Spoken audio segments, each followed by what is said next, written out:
I'm Allison, 34, and I always thought I understood what family meant until my brother Ethan's engagement party last spring. I was standing near the champagne fountain, smiling and clapping as my father raised his glass.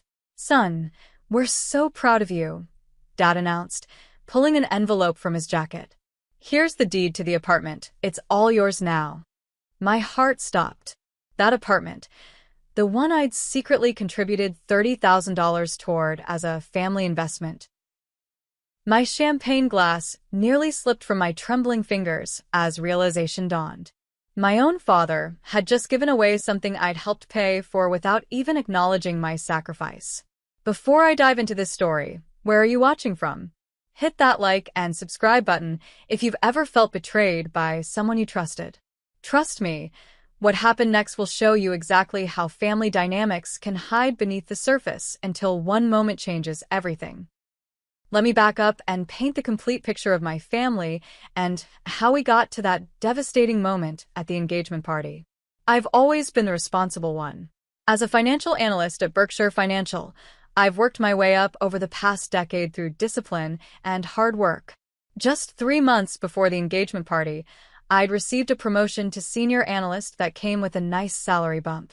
I've always been careful with money, tracking expenses in detailed spreadsheets, maximizing my 401k contributions, and steadily building my savings account. Financial independence has been my goal since watching my college roommate struggle with debt after her parents cut her off without warning. My brother Ethan is another story entirely. 2 years younger than me at 32, he's always been the golden child, charming, outgoing, and my father's obvious favorite. While I was working overtime and taking night classes to advance my career, Ethan was bouncing between startup ideas, a food delivery app that failed within 6 months, a cryptocurrency venture that mysteriously dissolved, and most recently, a lifestyle coaching business with exactly 3 clients. Despite these failures, Dad always speaks about Ethan's entrepreneurial spirit and visionary thinking. And more importantly, Dad always bails him out financially. Our father, George, built a successful construction business from scratch. He's proud, stubborn, and has very traditional views about family. In his mind, Ethan will someday take over the family business, though Ethan has shown zero interest or aptitude for construction. Dad sees himself in Ethan, or rather, sees what he wants to see. With me, it's different. He respects my financial stability, but often dismisses my achievements with comments like, "That's nice, sweetheart," before quickly changing the subject to Ethan's latest venture. Mom, Linda, tries to balance Dad's obvious favoritism. She calls me privately to congratulate me on work achievements and always remembers my birthday with thoughtful gifts. But in family settings, she rarely contradicts Dad. Years of marriage to his domineering personality have made her the family peacekeeper rather than an equal partner in parenting decisions. Then there's Samantha, Ethan's fiancée. The daughter of a prominent surgeon, she comes from money and expects to maintain that lifestyle. When she and Ethan started dating 2 years ago, it became obvious that Ethan's modest apartment wouldn't impress her or her parents. That's when Dad started talking about helping Ethan move to a better neighborhood. The apartment in question sits in Westlake Heights, an upscale area Ethan could never afford on his inconsistent income. 3 bedrooms, a gourmet kitchen, and a balcony with city views. It screams success in a way Ethan's actual career didn't.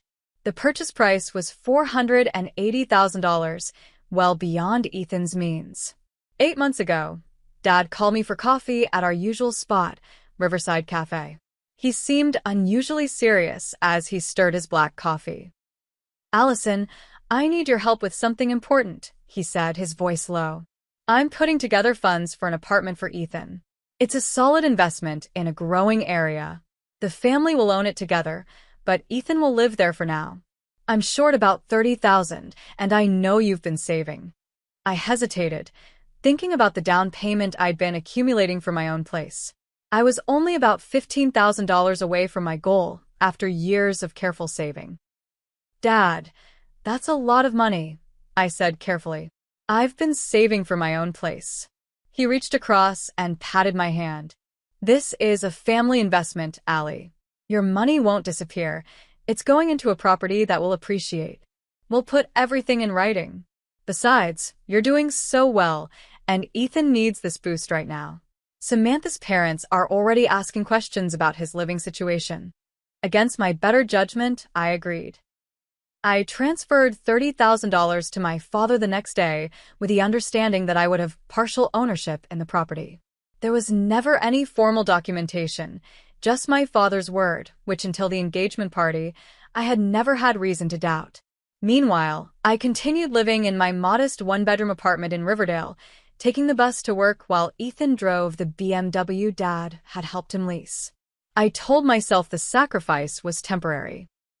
The apartment was a family investment, and my contribution would come back to me with interest someday.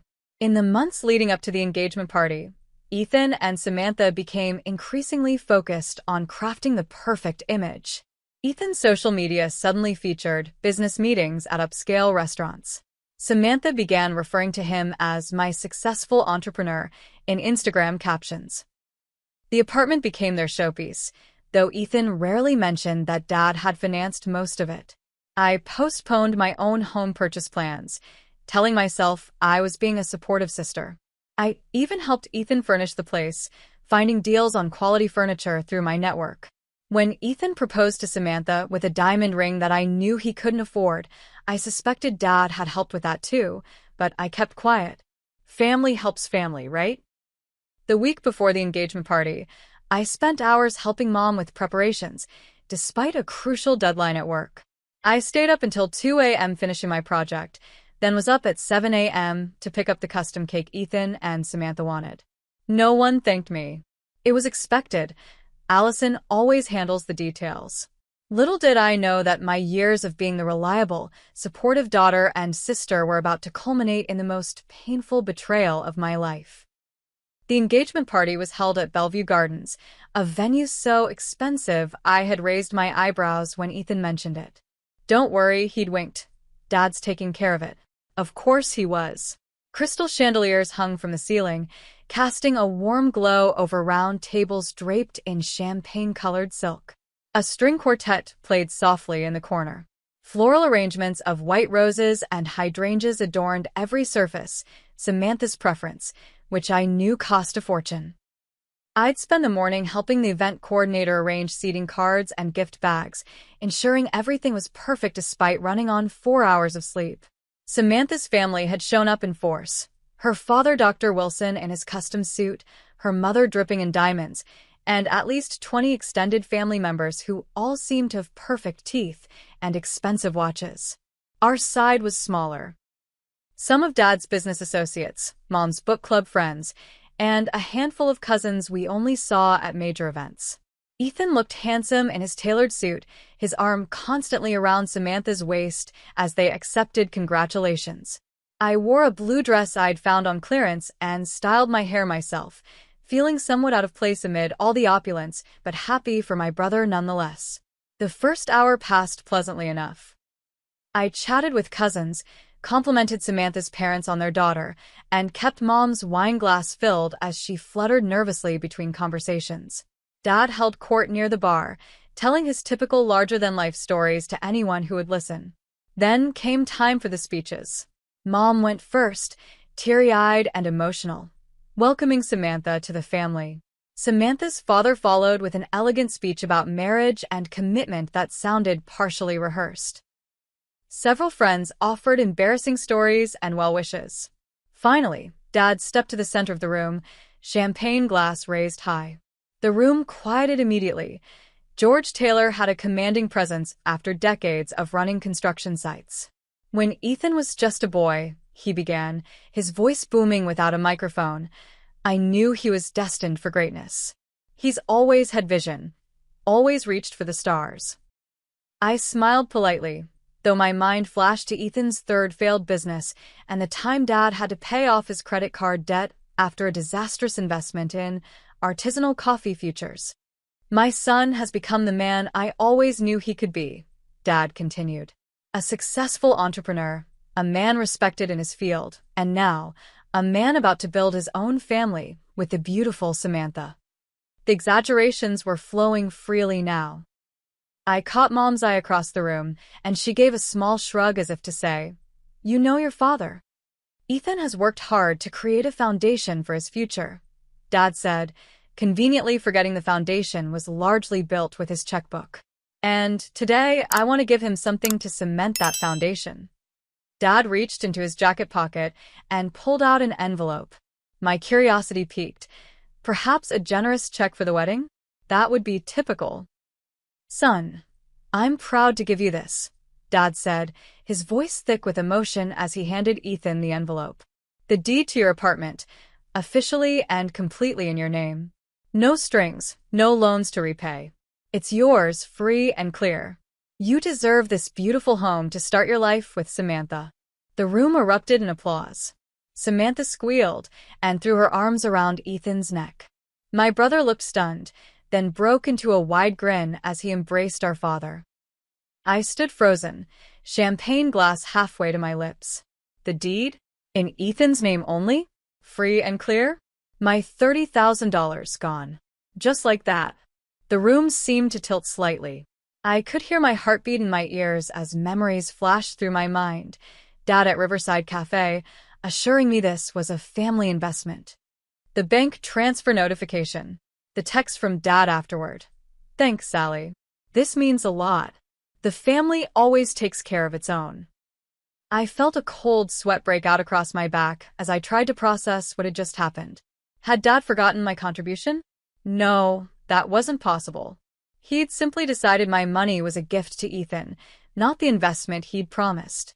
I watched as Ethan proudly showed the deed to Samantha's father, who nodded approvingly. They had no idea I'd contributed a penny. In their minds, this was all Dad's generosity. I placed my glass on a nearby table before I dropped it, my fingers suddenly numb. Dad was now receiving congratulatory slaps on the back for his generosity. Mom was dabbing her eyes with a tissue. No one was looking at me. I needed air. Moving as naturally as possible, I made my way toward the venue's terrace doors, slipping outside into the cool evening. My hands gripped the stone balustrade as I took deep breaths, trying to calm the nausea rising in my stomach. $32,000. Almost 2 years of aggressive saving. Gone without acknowledgement. The door opened behind me, and I quickly straightened, wiping away the tear that had escaped. "There you are." It was Dad, jubilant and slightly flushed from whiskey and praise. "What did you think of my surprise?" Ethan was blown away. I turned to face him, struggling to keep my voice level. "Dad, that apartment, I contributed $30,000 to it. You said it was a family investment." His expression flickered for just a moment before settling into dismissive reassurance. "Oh, Allie, don't worry about that now. We're celebrating. We can talk business another time." "But Dad, you just gave away something I partially paid for," I insisted, my voice rising slightly despite my efforts to stay calm. He frowned, glancing over his shoulder to ensure we were alone. "Keep your voice down. This isn't the time or place. We'll sort it out later, I promise." He patted my shoulder. "Now come back inside and be happy for your brother. Don't make this about you." Before I could respond, Samantha's mother appeared at the door. "George, the photographer wants a family picture."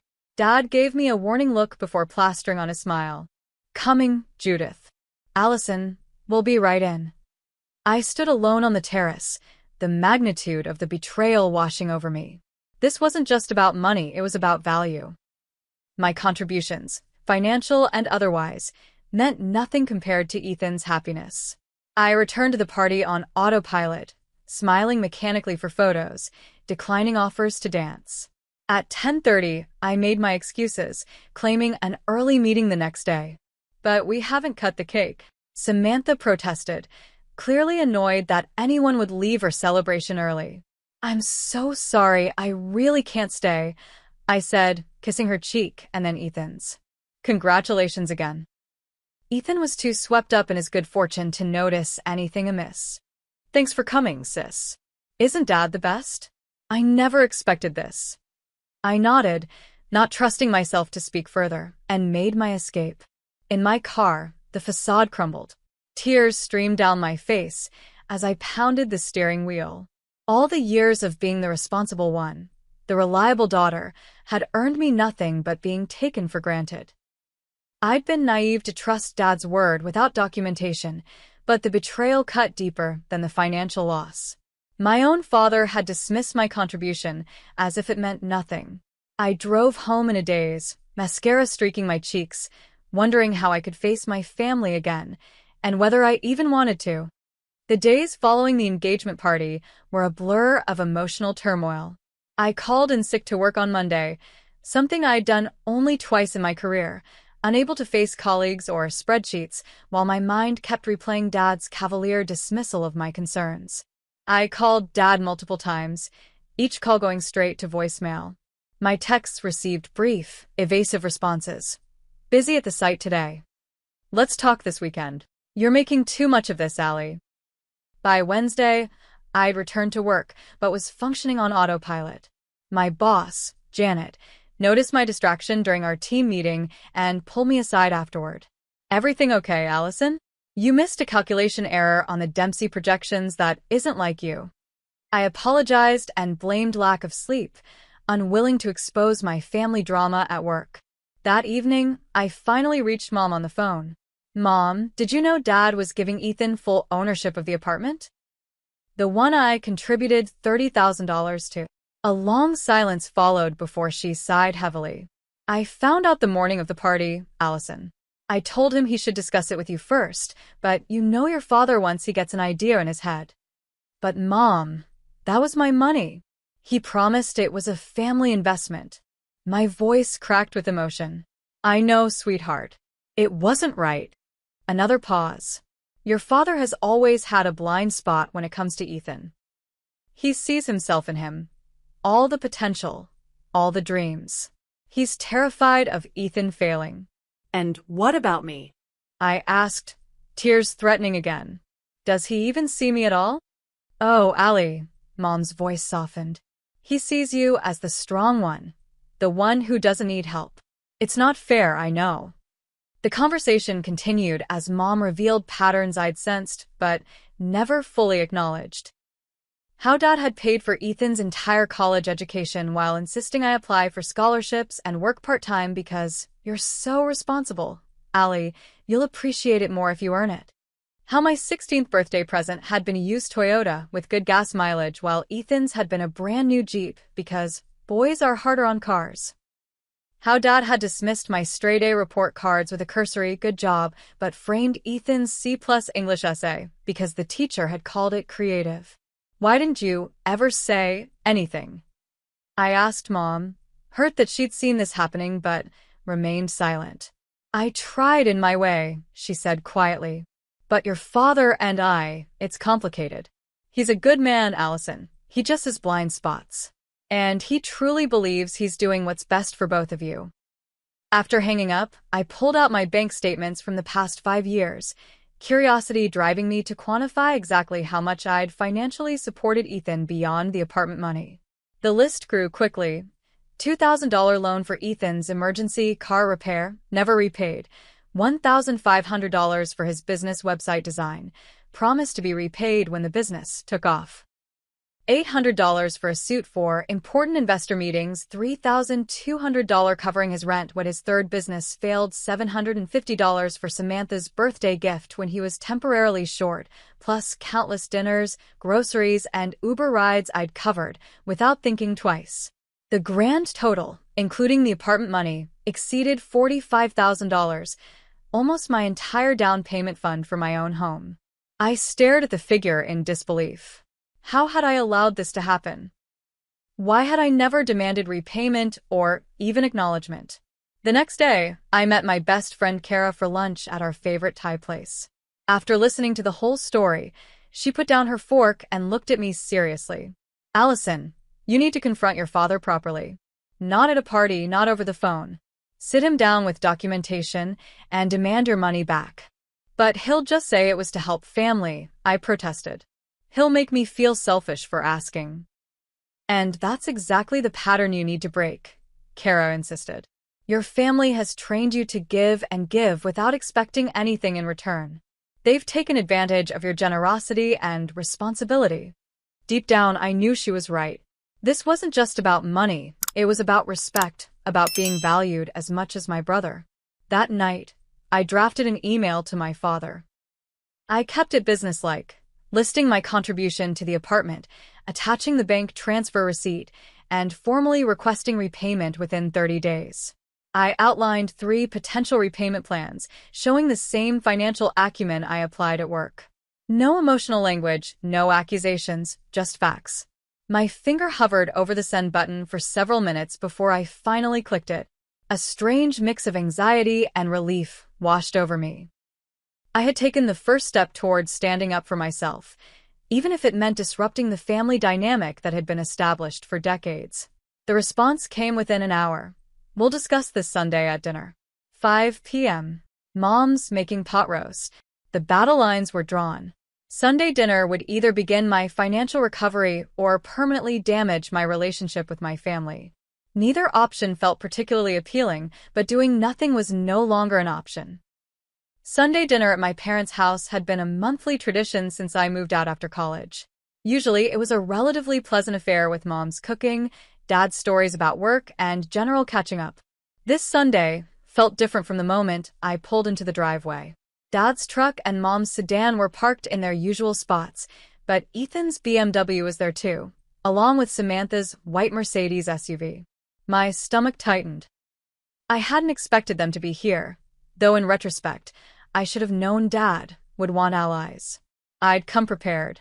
My leather portfolio contained printed bank statements, a copy of the text messages where Dad had explicitly called the apartment a family investment, and a formal letter requesting repayment that I'd had notarized, just in case. Mom opened the door before I could knock, her face tight with anxiety. "They're in the dining room," she whispered, hugging me briefly. "Please try to stay calm, whatever happens." The dining room tableau looked deceptively normal. Dad at the head of the table, Mom's place set at the opposite end, Ethan and Samantha on one side. The empty chair across from them awaited me. Mom's good china and crystal glasses suggested she was trying to maintain a sense of occasion, despite the tension. "There she is," Dad said as I entered, his voice forcefully jovial. "We were just talking about the wedding plans."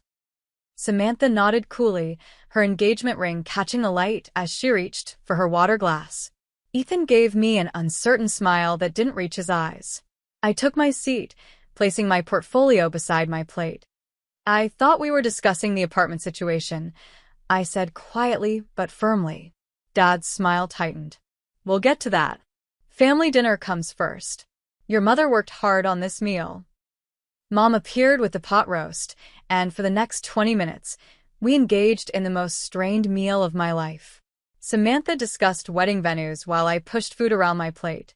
Ethan mentioned a new business contact while Dad nodded approvingly. No one acknowledged the elephant in the room until dessert was served, Mom's apple pie, my usual favorite that I could barely taste. "So," Dad finally said, putting down his fork, "I got your email, Allison. Frankly, I'm disappointed. This isn't how family handles things." I took a deep breath. "How should family handle things, Dad?" "By making promises they don't intend to keep." His face reddened. "I never promised you ownership of that apartment. I asked for help with a family expense, and you agreed." I opened my portfolio and slid across the printed text messages. "You specifically called it a family investment and said my money wouldn't disappear. You said, and I quote, 'We'll put everything in writing.'" Dad barely glanced at the papers. "Investment in the family's future. In your brother's future. Which benefits everyone. How exactly does giving Ethan a free apartment benefit me?" I asked, struggling to keep my voice level. "Family helps family," Dad said, as if reciting a fundamental truth. "When you needed braces, we paid for them. When you wanted to go to that expensive college, we supported you. I had scholarships for 70% of my tuition, and I worked part-time for the rest," I reminded him. "And braces are basic health care for a child, not a luxury. The point is," Dad continued as if I hadn't spoken, "we don't keep ledgers in this family. Ethan needs this apartment more than you need that money right now. You're doing well, you have a stable job." He's building something from scratch, and Samantha's family has certain expectations. So my financial security is less important than impressing Samantha's parents. The words came out sharper than I intended. Samantha straightened in her chair. Excuse me? This isn't about impressing my parents. It's about Ethan having an appropriate home for us to start our lives together. A home he couldn't afford without significant help, I pointed out. Help that apparently included $30,000 of my money that I was never thanked for, never acknowledged for, and now won't get back. Ethan's expression changed from defensive to confused. Wait, you put money toward the apartment? Dad said. He covered it all. He turned to our father. Dad. Dad shifted uncomfortably. I handle the finances.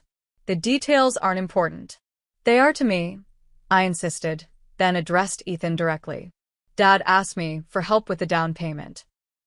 I contributed $30,000 from my savings with the understanding it was a family investment.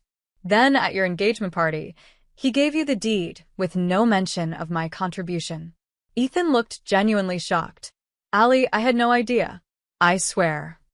Oh, please, Samantha interjected, rolling her eyes. This is obviously about jealousy. You're single, living in that tiny apartment, while Ethan and I are getting married and have a beautiful home. Now you want to rain on our parade with these financial nitpicks. $30,000 is not a nitpick, I replied, my calm facade cracking.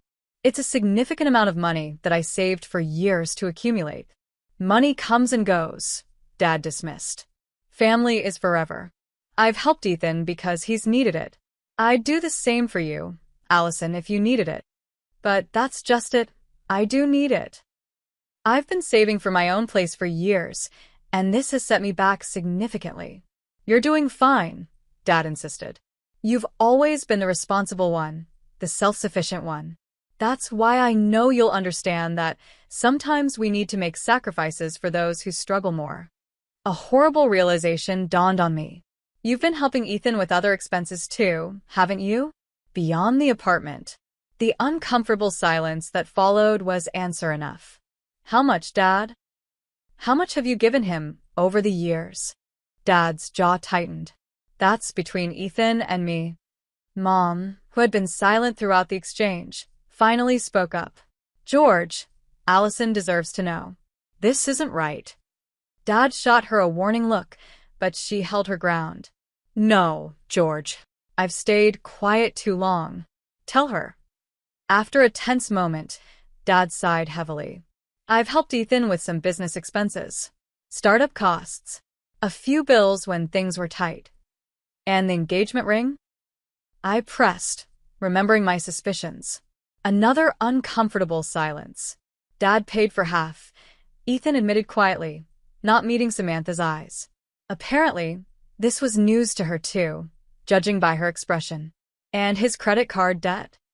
I continued, recalling conversations where Ethan had mentioned being back on track after mysterious financial troubles had disappeared.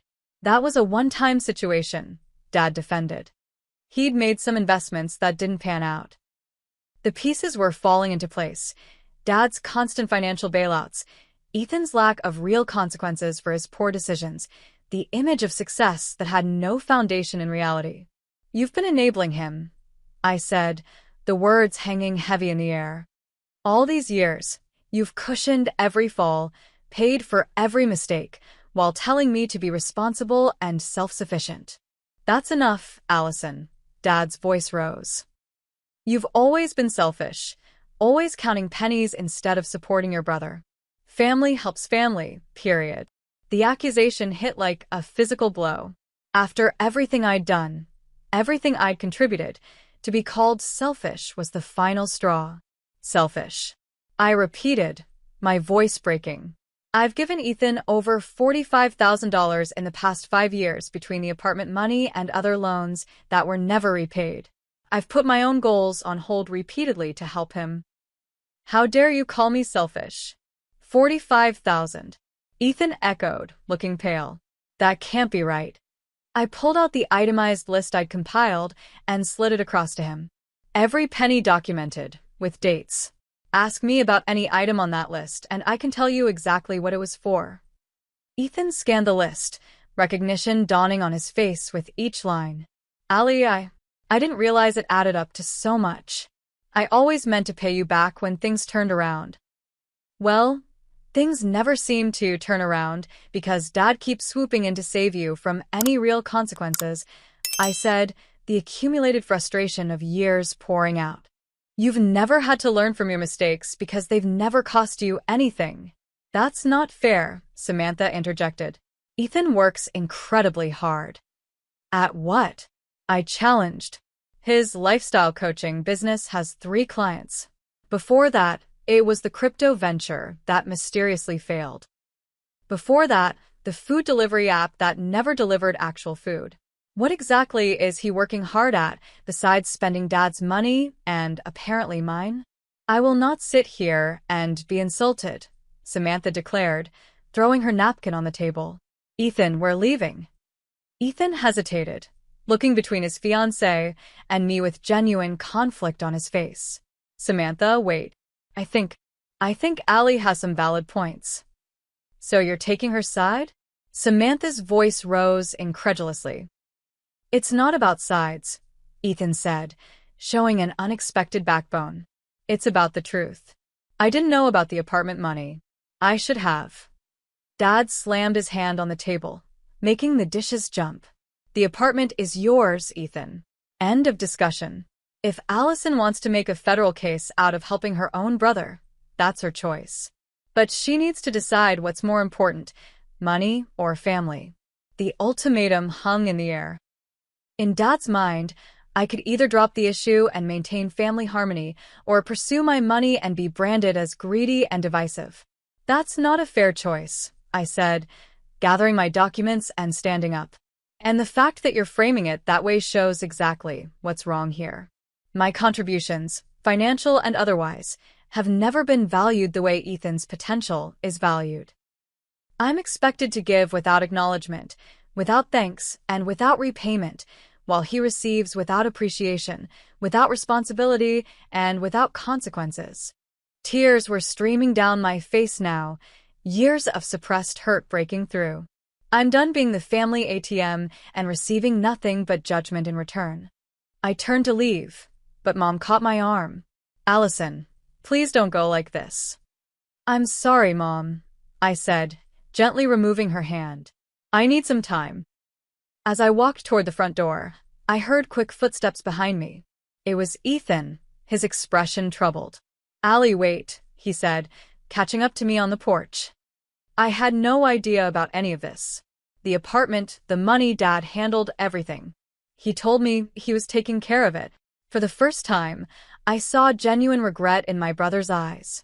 Would it have made a difference if you'd known? I asked. He ran a hand through his hair, a nervous gesture from childhood.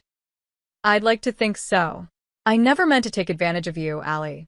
You're my sister. I love you. For a moment, we stood there in silence, the years of complicated family dynamics between us. I'll pay you back, he finally said. I don't know how yet, but I will. All of it. Before I could respond, the front door opened again and Samantha appeared. Ethan, are you coming? Your father is upset. The brief connection between us faded as Ethan was pulled back into the orbit of expectations and appearances. With a last apologetic look at me, he turned to follow Samantha inside. I drove home in tears for the second time in a week, wondering if the family I thought I had ever truly existed at all. The following weeks were a study in isolation. Dad didn't call, no surprise there. Mom texted daily with variations of, your father will come around, and please don't give up on us, but kept a careful distance, torn between her husband and daughter. Ethan sent a single text the day after the confrontation. I'm sorry, Ali. I'm going to make this right. Then silence. The emotional toll affected every aspect of my life. At work, my performance slipped noticeably. Calculations that once came easily now required double and triple checking. During a presentation to senior management, I blanked on figures I'd reviewed just hours earlier. Janet pulled me aside afterward. Allison, what's going on? This isn't like you at all. I finally broke down and gave her the condensed version. Family financial dispute, significant personal funds at stake, ongoing emotional stress. Take 3 days, she said firmly. Get your head straight. We need the real Allison back. I spent those 3 days consulting with Bryce, a lawyer friend who specialized in contract law. The news wasn't encouraging. Without written documentation, it's basically your word against your father's, Bryce explained over coffee. You could sue, but family lawsuits get ugly fast, and courts are reluctant to get involved in what they see as family gifts without clear evidence to the contrary. So I have no recourse? I asked, heart sinking. I didn't say that. You have social leverage, the family's dirty laundry. Sometimes the threat of exposure is more powerful than legal action. It was small comfort. I didn't want to threaten my family. I wanted acknowledgement and fairness. When I returned to work, I forced myself to compartmentalize, channeling my frustration into productivity. I stayed late, rebuilding my professional reputation one spreadsheet at a time. Colleagues commented on my intensity, but I brushed off their concerns. Work was the one area of my life where effort reliably translated to results. 2 weeks after the Sunday dinner confrontation, I made a disturbing discovery. While reviewing my credit monitoring service alerts, I noticed an inquiry from American Express for a card I didn't apply for. Further investigation revealed that Dad had been paying Ethan's Amex bills, over $4,000 monthly, for the past year. The successful entrepreneur image was entirely smoke and mirrors, financed by our father. The revelation deepened my resolve. This wasn't just about my apartment money anymore. It was about a dysfunctional pattern that was preventing Ethan from ever becoming truly independent and successful on his own terms. A call from Mom broke my self-imposed isolation. Can we meet for lunch tomorrow? Just us. We met at a quiet cafe, halfway between our homes. Mom looked tired, the lines around her eyes deeper than I remembered. Your father won't admit it, she began without preamble, but this situation has him upset too. He doesn't know how to fix it without admitting he was wrong, and that's not something George Taylor does easily. He doesn't need to admit anything, I replied. He just needs to return my money or acknowledge my contribution to the apartment. Mom twisted her napkin anxiously. There's something you don't understand about your father, Allison. Something I should have told you years ago. She revealed that Dad's father had abandoned the family when Dad was 12, leaving them financially destitute. Grandma had worked 3 jobs to keep them afloat, but they'd lost their home, lived in a relative's basement for years, and often went without basics like new shoes or winter coats. Your father swore that his children would never know that kind of insecurity, Mom explained. When Ethan struggled with school, with finding direction, George panicked. He saw his father in Ethan's difficulties, the same restlessness, the same charm without follow-through. He became determined to prevent Ethan from failing, to give him advantages George never had. And me? I asked quietly. What did he see in me? Mom smiled sadly. He saw me, reliable, capable, able to weather storms. He never worried about you the way he worried about Ethan. In his mind, that was a compliment. So, I'm punished for being responsible while Ethan is rewarded for being a perpetual screw-up. The unfairness of it still stung. I'm not justifying it, Mom said, reaching for my hand. I'm just helping you understand. Your father's fears about Ethan failing run deeper than you know. And my contribution to the apartment? Mom sighed. In George's mind, he was protecting both of you. Ethan from failure and you from wasting money on Ethan's mistakes. He convinced himself that giving Ethan full ownership was cleaner and that you'd understand because you've always understood in the past. I absorbed this new perspective, feeling both sympathy for my father's childhood wounds and frustration at how they continued to warp our family dynamics decades later.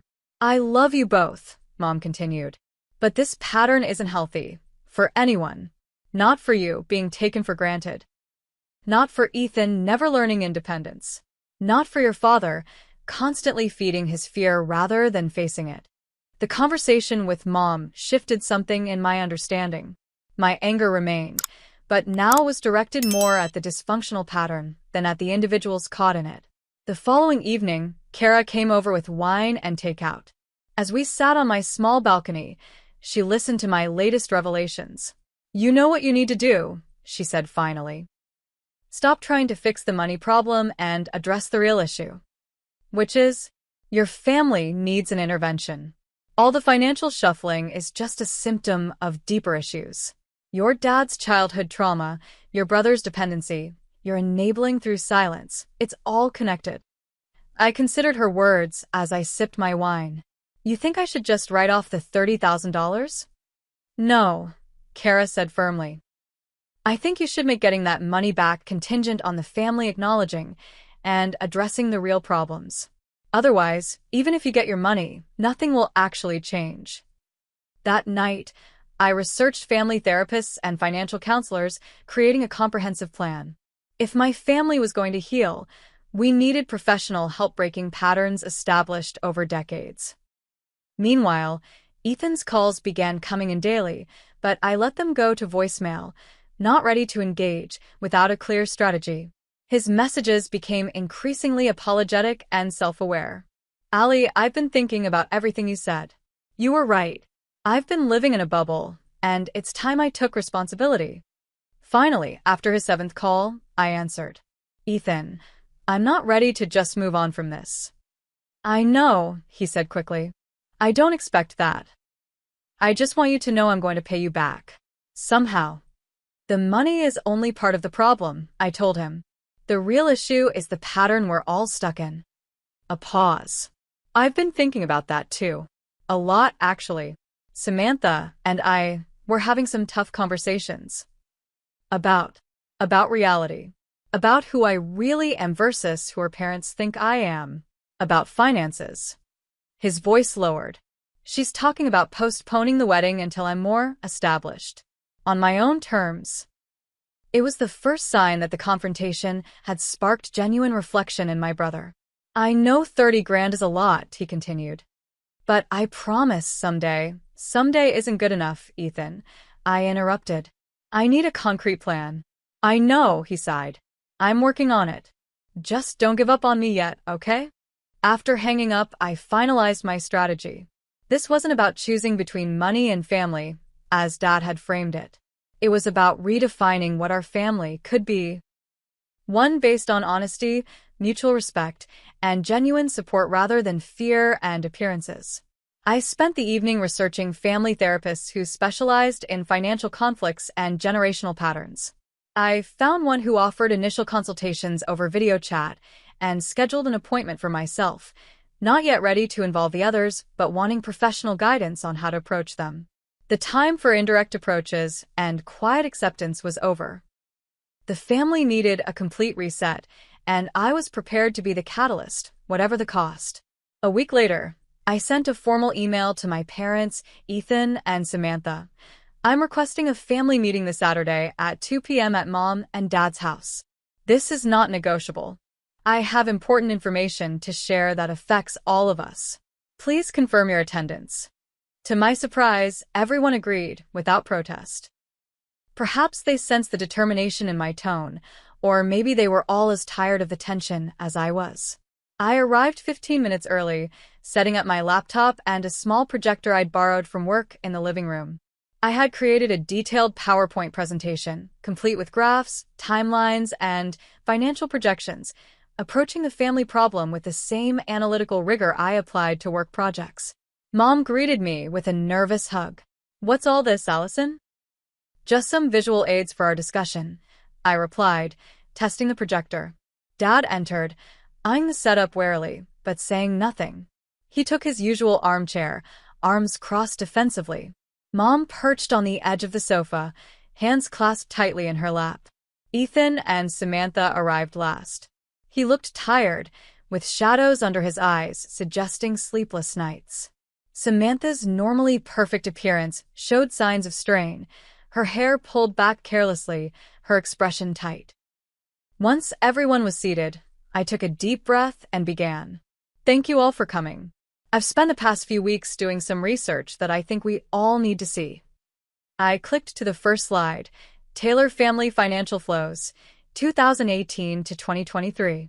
A complex diagram showed money moving from Dad to Ethan, from me to Ethan, and occasionally from Dad to me, with exact amounts and dates. This is a visual representation of our family's financial interactions over the past 5 years, I explained. As you can see, there's a clear pattern. Dad shifted uncomfortably. Allison, is this really necessary? Yes, it is, I said firmly. We can't fix what we don't acknowledge. The next slide showed a bar graph comparing the financial assistance Ethan and I had received from our parents since graduating college. The disparity was stark, over $200,000 for Ethan versus less than $20,000 for me, mostly in the form of birthday and Christmas gifts. I'm not showing this to shame anyone, I clarified, noting Dad's reddening face. I'm showing it because this imbalance has created unhealthy dynamics for everyone involved. I clicked through more slides, methodically documenting every loan, gift, and bailout. I included a detailed breakdown of my own contributions to Ethan, culminating in the apartment funds.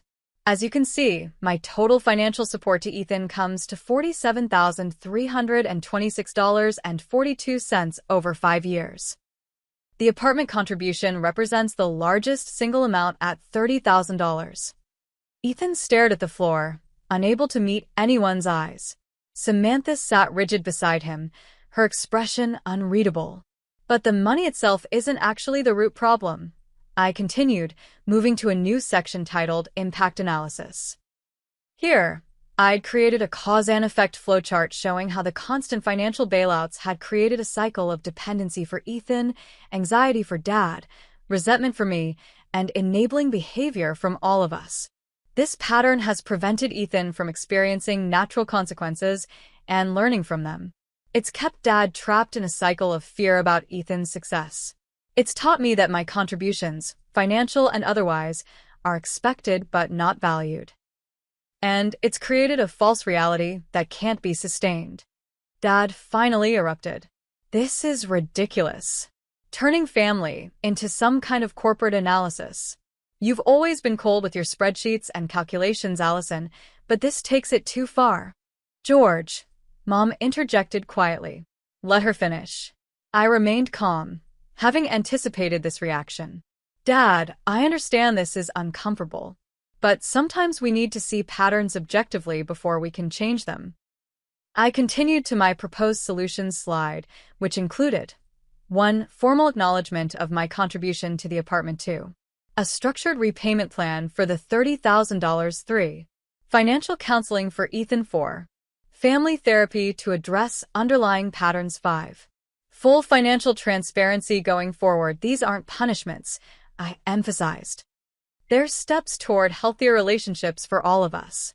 Dad stood abruptly. I've heard enough. This is. Dad, please, Ethan interrupted, surprising everyone. Let's hear her out. I think Allie's right about a lot of this. Dad stared at Ethan in disbelief. You're taking her side? It's not about sides, Ethan said, echoing his words from our previous confrontation. It's about the truth. And the truth is, I've been living in a bubble, supported by money I didn't earn and achievements I didn't actually achieve. Samantha shifted beside him, and he turned to her. You know it's true, Sam. We've been talking about it all week. Samantha cleared her throat.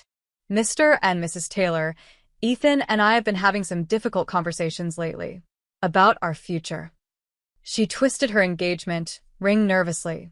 I think we need to postpone the wedding. The bombshell landed in silence.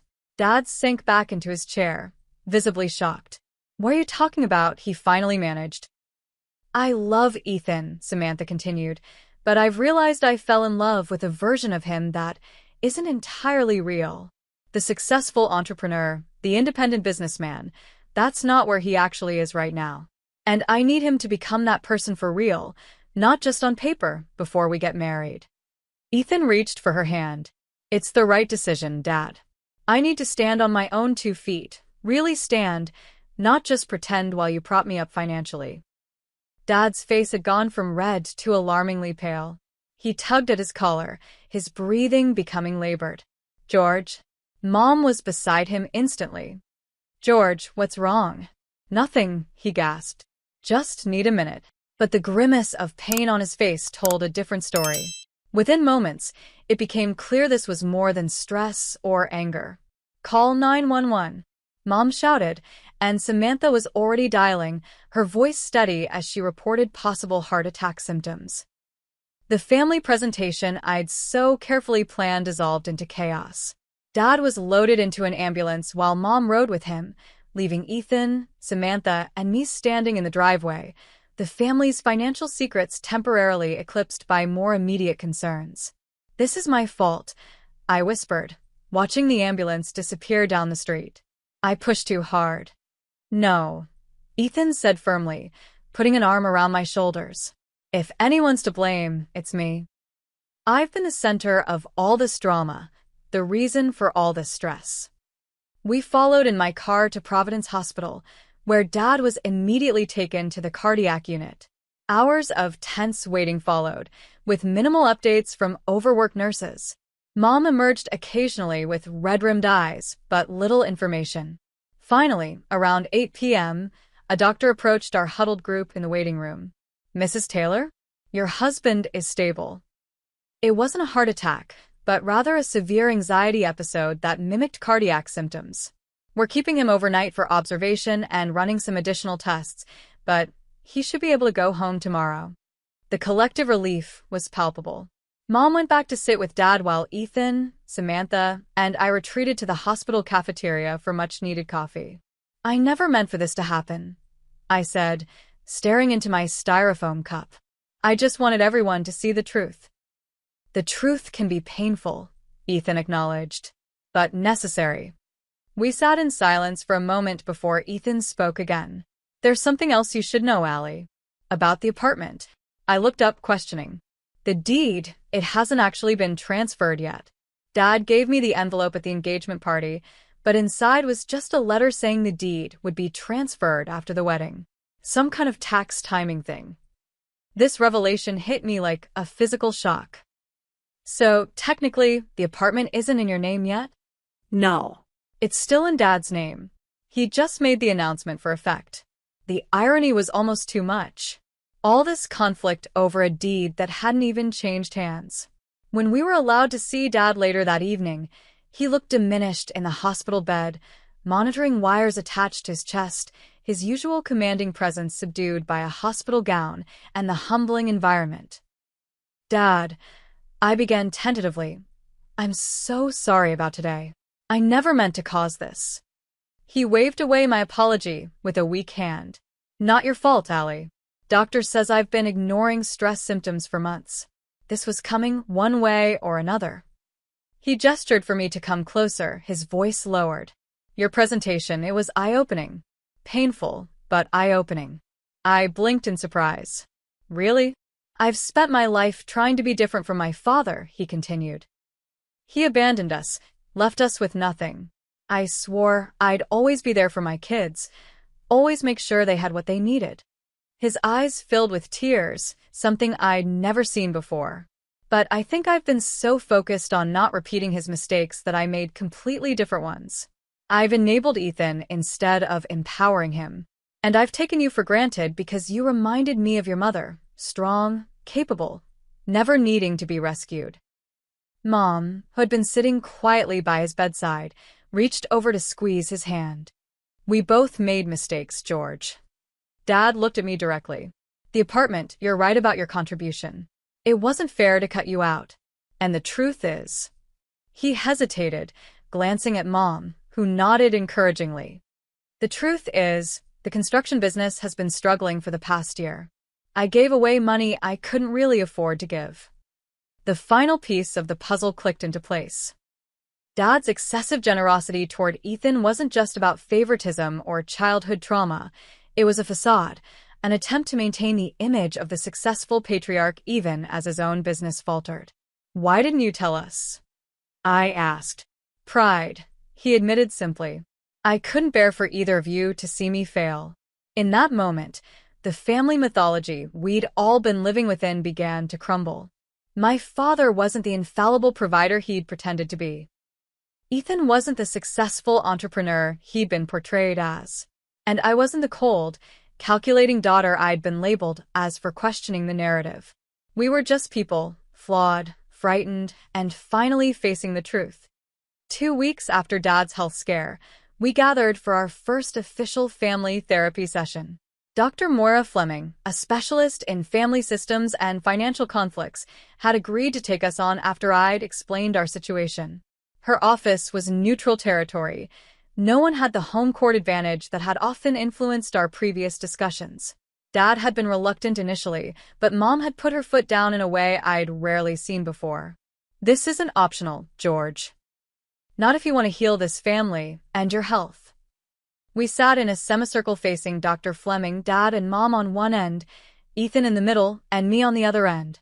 Samantha had chosen not to participate, feeling this was a core family issue that needed resolving before she could re-engage with Ethan's family dynamics. I want to start by acknowledging the courage it takes for families to seek help, Dr. Fleming began. You're already showing tremendous strength by being here. For the next 90 minutes, Dr. Fleming guided us through a structured conversation about our perceptions and experiences. We each shared our version of the family narrative, often with surprising differences in how we remembered key events. Dad struggled visibly when his turn came. I thought I was doing the right thing, he said, his voice uncharacteristically subdued. Supporting Ethan because he needed it more. Pushing Allison to be independent because she was capable of it. But I see now that I created an unfair dynamic. And how do you feel about that realization, George? Dr. Fleming prompted.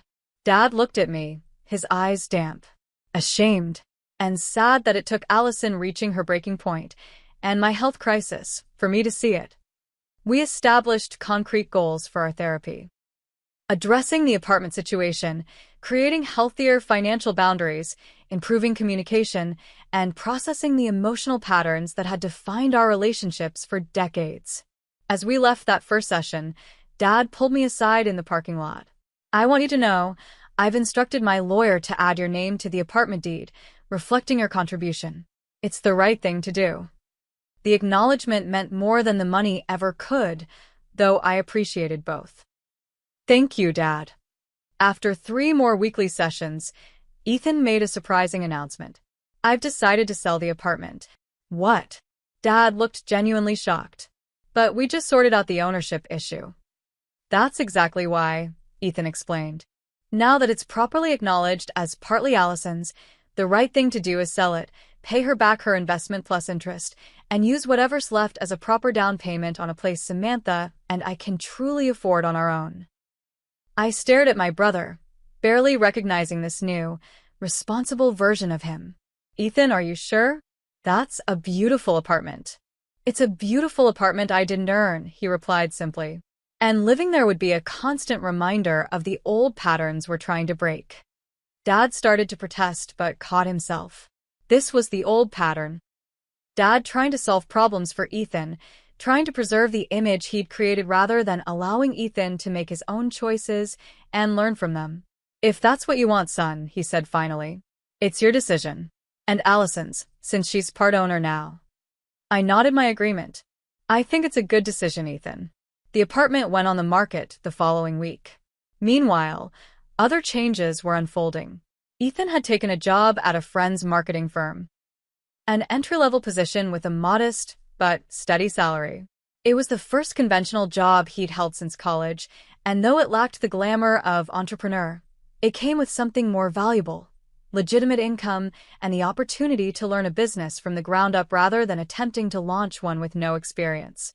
Dad was seeing a cardiologist regularly and had brought in a partner to help manage the construction business, reducing his stress and hours. Mom had started attending a support group for spouses of cardiac patients, where she was finding her voice in ways that began to translate to our family dynamics as well. I found myself processing complex emotions, vindication mixed with sadness for what our family could have been if we'd addressed these issues years earlier. In our 5th therapy session, I broke down when discussing this loss. I feel like we wasted so many years maintaining this facade, I sobbed. Dad pretending the business was thriving when it wasn't. Ethan pretending to be successful when he was struggling. Me pretending I was okay with being taken for granted when I was building up resentment. We could have been genuinely supporting each other instead of supporting these false images. But you're not wasting any more time, Dr. Fleming pointed out gently. That's the victory here. Many families never break through these patterns. She was right, of course. And there were moments of genuine connection emerging that felt entirely new. Dad called to ask my advice about a business decision, valuing my financial expertise for the first time. Ethan and I had lunch weekly, rebuilding our sibling relationship on more honest footing. Mom began sharing her own dreams and plans rather than focusing solely on mediating between the rest of us. The apartment sold more quickly than expected, benefiting from a neighborhood development project that had increased property values. After repaying my $30,000 plus 3 years' worth of interest, Ethan was left with enough for a modest down payment on a smaller condo that better reflected his actual financial situation. Dad began treating me with a new respect, making efforts to acknowledge my achievements and contributions that had previously been overlooked. At a family dinner, now held at a restaurant to remove the pressure from Mom, he raised a toast to my recent work promotion. To Allison, he said, holding up his glass of sparkling water, alcohol now restricted by his doctor, whose financial acumen I should have appreciated much sooner, and whose strength and integrity I deeply admire. The words brought tears to my eyes. It was the acknowledgement I'd been seeking for years, not just for my money, but for my character and contributions. Even Samantha and I developed a cautious rapport. With the wedding postponed indefinitely and Ethan working toward genuine independence, their relationship had entered a more honest phase. Samantha admitted to me over coffee that she'd been attracted to the image of Ethan as a successful businessman partly because it matched her parents' expectations. I'm learning to separate what I actually want from what I think I should want, she confessed. Ethan is doing the same thing. It's painful but necessary. That's the theme of our family these days, I replied with a small smile. Painful but necessary truths. The family's transformation wasn't perfect or complete. Dad still occasionally slipped into old patterns of trying to direct everyone's lives. Mom sometimes reverted to peacemaking rather than truth-telling when tensions arose. Ethan had moments of entitlement and expectation, and I sometimes retreated into cold analysis when emotions became overwhelming. But we were trying. We were seeing each other clearly, for perhaps the first time. And we were establishing new boundaries and patterns that allowed each of us to be authentic rather than playing the roles we'd been assigned. When I received the check from the apartment sale, I felt a sense of closure that went beyond the financial resolution. This wasn't just about the money, it was about recognition, respect, and the beginning of a healthier family system. 6 months after that fateful engagement party, I stood in the lobby of a modest 2-story building in the Riverdale neighborhood, keys in hand, surrounded by my family. The grand opening banner fluttered in the spring breeze as a small crowd gathered for the ribbon-cutting ceremony. The $30,000 from the apartment sale, combined with my savings and a small business loan, had been enough to purchase this property. Not for myself to live in, as everyone had assumed, but for something entirely different. Ladies and gentlemen, I addressed the gathered crowd, which included local media and community representatives. Welcome to the opening of Cornerstone Housing, affordable apartments for single parents working to build financial stability. The idea had come to me during a therapy session when Dr. Fleming had asked what financial security meant to me. I realized it wasn't just about having money. It was about creating stability and opportunity. Our family conflict had revealed how money could be both a tool for control and a pathway to independence, depending on how it was used. The building contained 6 apartment units, renovated to be comfortable, energy efficient, and affordable. Tenants would receive not just housing but access to financial literacy workshops and career development resources, tools to build true independence rather than dependency. Cornerstone was born from my own journey with family, finances, and finding purpose. I continued. Sometimes life's greatest challenges lead to unexpected gifts if we're willing to learn from them. I glanced at my family standing in the front row. Dad, looking healthier than he had in years, nodded with unmistakable pride. Real pride, not the performance of pride he'd often shown toward Ethan's ventures. Mom wiped away tears, beaming. Ethan stood with his arm around Samantha, both of them looking at me with genuine admiration. After cutting the ribbon, I gave tours of the facility, including the community room where financial literacy classes would be held and the small playground we'd installed in the back. Dad approached me as the crowd began to disperse. "Allison, this is extraordinary.